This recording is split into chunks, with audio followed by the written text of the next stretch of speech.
Assalamualaikum warahmatullahi wabarakatuh. Perkenalkan, kami dari kelompok 10 yang mana terdiri dari Ketua Ahmad Syukur BP 1801131, kemudian Sekretaris saya sendiri Intan Putri Utami 1801110, lalu Krisa Sunasti 1801171, Rory Tio Kristina Sianturi 1901215, Sepsi Vendrianingsi 1301047, Sonia Septi Mailani BP 1801045, Fofri Okiatari 1801054. Pada hari ini kami berkesempatan untuk mempresentasikan hasil diskusi kami mengenai patofisiologi tuberkulosis, yang mana diskusi ini akan kami jelaskan secara bersama-sama. Pertama-tama kita akan bahas mengenai etiologi tuberkulosis. Tuberkulosis merupakan penyakit infeksi yang disebabkan oleh Mycobacterium tuberculosis. Mycobacterium tuberculosis ini ditemukan oleh Robert Koch pada tahun 1882. Basil tuberkulosis dapat hidup dan tetap virulen beberapa minggu dalam keadaan kering, tetapi dalam cairan mati dalam suhu 60 derajat Celcius dalam waktu 15-20 menit. Fraksi protein basil tuberkulosis menyebabkan nekrosis jaringan, sedangkan lemaknya menyebabkan sifat tahan asam dan merupakan faktor terjadinya fibrosis dan terbentuknya sel epiteloid dan tuberkel. Tuberkulosis adalah penyakit menular langsung yang disebabkan oleh kuman TB, yaitu Mycobacterium tuberculosis. Jadi, tuberkulosis ini dapat ditularkan secara langsung oleh seorang penderita TBC ketika pasien tersebut batuk, berbicara, ataupun bersin tanpa menggunakan masker, sehingga kuman tersebut akan menempel pada benda-benda atau bahkan bisa terhirup langsung oleh orang sehat. Jadi, tuberkulosis ini dapat menular secara langsung, dan sebagian besar kuman TB menyerang paru, tetapi dapat juga mengenai organ tubuh lainnya. Gejala tuberkulosis atau TB. Yang pertama yaitu kehilangan berat badan, badan lemah dan lesu, berkeringat malam hari, batuk berdahak lebih dari 2 minggu, sesak dan nyeri dada, dahak berdarah, demam lebih dari 1 bulan. Gejala sistemik atau khusus. Yang pertama yaitu batuk-batuk selama lebih dari 3 minggu dapat disertai dengan darah. Yang kedua, demam tidak terlalu tinggi yang berlangsung lama, biasanya dirasakan malam hari disertai keringat malam. Kadang-kadang serangan demam seperti influenza dan bersifat hilang timbul. Yang ketiga, penurunan nafsu makan dan berat badan. Yang keempat, perasaan tidak enak, malaise atau lemah.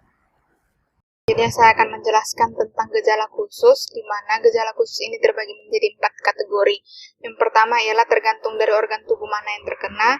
Bila terjadi sumbatan sebagian bronkus, saluran menuju ke paru-paru, akibat penekanan kelenjar getah bening yang membesar akan menimbulkan suara mengi. Suara napas melemah yang disertai sesak. Yang kedua adalah kalau ada cairan di rongga pleura atau pembungkus paru-paru dapat disertai dengan keluhan sakit dada. Dan yang ketiga adalah bila mengenai tulang, maka akan terjadi gejala seperti infeksi tulang yang pada suatu saat dapat membentuk saluran dan bermuara pada kulit di atasnya. Pada muara ini akan keluar cairan nanah. Dan yang terakhir ialah tentang pada anak-anak dapat mengenai otak atau lapisan pembungkus otak yang disebut sebagai meningitis atau radang selaput otak. Gejalanya adalah demam tinggi, adanya penurunan kesadaran, dan kejang-kejang. Dan yang selanjutnya adalah tentang cara penularan yang dibagi menjadi 7 kategori. Yang pertama adalah pada waktu batuk atau bersin, pasien menyebarkan kuman ke udara dalam bentuk percikan dahak atau droplet nuklei. Sekali batuk dapat menghasilkan sekitar 3.000 percikan dahak. Dan yang kedua, umumnya penularan terjadi dari ruangan di mana percikan dahak berada dalam waktu yang lama. Yang ketiga, ventilasi dapat mengurangi jumlah percikan, sementara sinar matahari langsung dapat membunuh kuman. Dan yang keempat, yaitu percikan dapat bertahan selama beberapa jam dalam keadaan yang gelap dan lembab. Dan yang selanjutnya ialah tentang daya penularan seorang pasien ditentukan oleh banyaknya kuman yang dikeluarkan dari parunya. Selanjutnya, yaitu makin tinggi derajat kepositifan hasil pemeriksaan dahak, maka makin menular pasien tersebut. Dan yang terakhir adalah tentang faktor yang memungkinkan seseorang terpajang kuman TB ditentukan oleh konsentrasi percikan dalam udara dan namanya menghirup udara tersebut. Komplikasi tuberkulosis. Yang pertama ada batuk berdahak, efusi pleura, pneumotorak, bronkiektasis atau pelebaran bronkus, sepsis atau penyebaran infeksi TB. Selanjutnya ada pun komplikasi tuberkulosis. Penyakit tuberkulosis atau TBC paru bila tidak ditangani dengan benar akan menimbulkan komplikasi. Komplikasi dibagi atas komplikasi dini dan komplikasi lanjut. Adapun komplikasi dini yaitu pleuritis, efusi pleura, emphysema, laringitis, usus, panket atropati. Yang kedua ada komplikasi lanjut yaitu obstruksi jalan napas atau SOFT atau sindrom obstruksi pasca tuberkulosis. Kerusakan parenkim berat atau SOPT atau fibrosis paru. Col pulmonal, amyloidosis, karsinoma paru, sindrom gagal napas dewasa atau disingkat dengan ARDS, sering terjadi pada TBC miliar dan capitas TBC. Menurut Sudoyo 2007. Selanjutnya komplikasi penderita stadium lanjut adalah hemoptisis berat atau pendarahan dari saluran napas bawah yang dapat mengakibatkan kematian karena shock, kolaps spontan karena kerusakan jaringan paru, penyebaran infeksi ke organ lain seperti otak, tulang, persendian, ginjal, dan sebagainya. Selanjutnya, diagnosis TB paru. Yang pertama, semua suspek TB diperiksa 3 spesimen dahak dalam waktu 2 hari, yaitu sewaktu pagi atau sewaktu SPS. Yang kedua, diagnosis TB paru pada orang dewasa ditegakkan dengan ditemukannya kuman TB atau BTA, merupakan diagnosis utama. Selanjutnya ada pemeriksaan lain seperti fototorak. Biakan dan uji kepekaan dapat digunakan sebagai penunjang diagnosis sepanjang sesuai dengan indikasinya. Selanjutnya, tidak dibenarkan mendiagnosis TB hanya berdasarkan pemeriksaan fototorak saja. Karena fototorak tidak selalu memberikan gambaran yang khas pada TB paru, sehingga sering terjadi overdiagnosis. Selanjutnya, gambaran kelainan radiologik paru tidak selalu menunjukkan aktivitas penyakit. Adapun uji tuberkulin. Uji tuberkulin dilakukan 48-72 jam setelah penyuntikan dan diukur diameter dari pembengkakan atau indurasi yang terjadi. Yang pertama ada pembengkakan indurasi 0-4 mm uji mantok negatif. Yang kedua ada pembengkakan indurasi 5-9 mm uji mantok meragukan. Selanjutnya ada pembengkakan atau indurasi lebih dari 10 mm uji mantok positif. Diagnosis tuberkulosis ekstraparu. Gejala dan keluhan tergantung organ yang terkena, misalnya kaku kundup pada meningitis tuberkulosis, nyeri dada pada tuberkulosis pleura, pembesaran kelenjar limfe superficialis pada limfadenitis tuberkulosis, deformitas tulang belakang pada spondilitis tuberkulosis.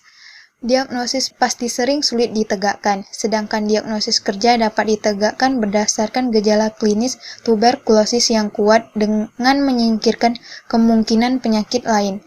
Ketepatan diagnosis tergantung pada metode pengambilan bahan pemeriksaan dan ketersediaan alat-alat diagnostik, misalnya uji mikrobiologis, patologi anatomi, serologi, fototoraks, dan lain-lain. Klasifikasi penyakit dan tipe pasien. Lokasi atau organ tubuh yang sakit, paru atau ekstrak paru. Bakteriologi, dari hasil pemeriksaan dahak secara mikroskopis, beta A positif atau beta A negatif, tingkat keparahan penyakit ringan atau berat, riwayat pengobatan tuberkulosis sebelumnya, baru atau sudah pernah diobati. Klasifikasi berdasarkan lokasi organ tubuh dibagi menjadi dua. Yang pertama ada TB paru, menyerang jaringan parenkim paru, tidak termasuk pleura atau selaput paru dan kelenjar pada hilus. Kedua ada TB ekstra paru, menyerang organ tubuh lain selain paru, misalnya pleura, selaput otak, selaput jantung atau perikardium, kelenjar limfa, tulang, saluran kencing, dan alat kelamin. Klasifikasi berdasarkan pemeriksaan dahak. TB paru BCA positif, sekurang-kurangnya 2 dari 3 spesimen dahak SPS hasilnya BCA positif. 1 spesimen dahak SPS hasilnya BCA positif dan foto toraks dada menunjukkan gambaran tuberkulosis. 1 spesimen dahak SPS hasil BCA positif dan biarkan kuman TB positif. 1 atau lebih spesimen dahak hasilnya positif setelah 3 spesimen dahak SPS pada pemeriksaan sebelumnya hasilnya BCA knockdown, tidak perbaikan setelah pemberian obat antibiotika non-OATS. TB paru BCA negatif, kasus yang tidak memenuhi definisi pada TB paru BCA positif, minimal 3 spesimen dahak SPS hasilnya BCA negatif. Foto toraks abnormal menunjukkan gambar tuberkulosis. Tidak ada perbaikan setelah memberikan antibiotika non-OATS. Ditentukan atau dipertimbangkan oleh dokter untuk diberi pengobatan OATS. Klasifikasi berdasarkan tingkat keparahan. Ada dua, yaitu TB paru BCA negatif fototoraks positif dibagi berdasarkan tingkat keparahan penyakitnya, yaitu bentuk berat dan ringan. Kedua, ada bentuk berat bila gambaran fototoraks memperlihatkan gambaran kerusakan paru yang luas, misalnya proses far advance dan atau keadaan umum pasien buruk. Selanjutnya yaitu klasifikasi berdasarkan riwayat pengobatan. Yang pertama yaitu ada kasus baru, pasien yang belum pernah diobati dengan obat anti-tuberkulosis atau sudah pernah menelan obat anti-tuberkulosis kurang dari 1 bulan atau 4 minggu. Yang kedua, kasus kambuh atau relapse. Pasien TB yang sebelumnya pernah mendapat pengobatan tuberkulosis dan telah dinyatakan sembuh atau pengobatan lengkap, didiagnosis kembali dengan BTA positif, apusan atau kultur. Yang ketiga, kasus putus berobat atau default atau drop out atau DO. Pasien TB yang telah berobat dan putus berobat 2 bulan atau lebih dengan BTA positif. Yang keempat, kasus gagal. Pasien TB yang hasil pemeriksaan dahaknya telah positif atau kembali menjadi positif pada bulan kelima atau lebih selama pengobatan. Kelima, kasus pindahan atau transfer in. Pasien TB yang dipindahkan dari UPK yang memiliki register TB lain untuk melanjutkan pengobatannya. Selanjutnya yaitu ada kasus lain, semua kasus yang tidak memenuhi ketentuan di atas. Dalam kelompok ini termasuk kasus koronik, yaitu pasien dengan hasil pemeriksaan masih BTA positif setelah selesai pengobatan ulangan. Selanjutnya yaitu pengobatan TB pada orang dewasa. Kategori 1. Selama 2 bulan minum obat INH, rifampicin, pyrazinamid, dan etambutol setiap hari atau disebut pada tahap intensif. Dan 4 bulan selanjutnya minum obat INH dan rifampicin 3 kali dalam seminggu atau tahap lanjutan. Diberikan kepada penderita paru-paru TBC atau BTA positif, penderita TBC ekstra paru atau TBC di luar paru-paru. Kemudian ada kategori kedua, diberikan kepada penderita kambuh, penderita gagal terapi, penderita dengan pengobatan setelah lalai minum obat. Kemudian ada kategori ketiga, diberikan kepada penderita BTA positif dan Röntgen paru mendukung aktif. Selanjutnya yaitu pengobatan TBC pada anak-anak. 2HR atau 7H2R2 ini dengan menggunakan obat INH ditambah rifampicin setiap hari selama 2 bulan. 2 bulan pertama. Kemudian INH ditambah rifampicin setiap hari atau 2 kali seminggu selama 7 bulan, atau ditambahkan dengan etambutol bila diduga ada resistensi terhadap INH. Selanjutnya yaitu pengobatan 2HRZ atau 4H2R2, yaitu dengan menggunakan obat INH ditambah rifampicin ditambah pyrazinamide setiap hari selama 2 bulan pertama. Kemudian INH ditambah rifampicin setiap hari atau 2 kali seminggu selama 4 bulan, atau bisa juga ditambahkan dengan etambutol bila diduga ada resistensi terhadap INH. Baiklah, sekian hasil diskusi kami mengenai patofisiologi tuberkulosis. Jika ada teman-teman yang ingin bertanya, silakan berikan komentar di bawah. Dan sekian dari kami. Wassalamualaikum warahmatullahi wabarakatuh.